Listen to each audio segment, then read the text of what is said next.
U hebt de garantie dat in wat ik u ga vertellen geen enkele wroeging zal doorklinken. Ik heb nergens spijt van.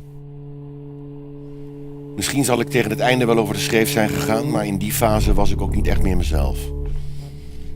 Ik wankelde. En trouwens, om mij heen kantelde de hele wereld.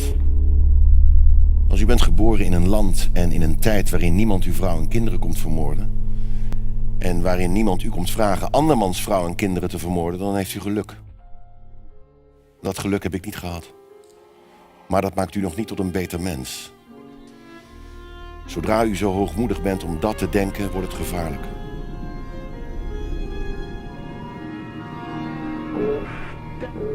Er waren steeds redenen om te doen wat ik heb gedaan.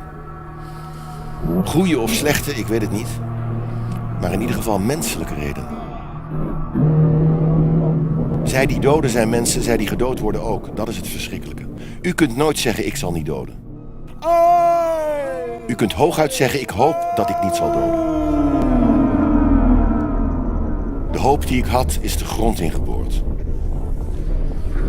Ze hebben mijn oprechtheid gebruikt voor de realisering van een bouwwerk dat slecht en verderfelijk is gebleken. En ik ben die donkere rivier overgestoken en al dat kwaad is mijn eigen leven binnengedrongen.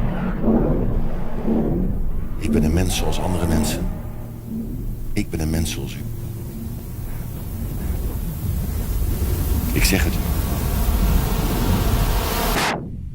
Ik ben net als u.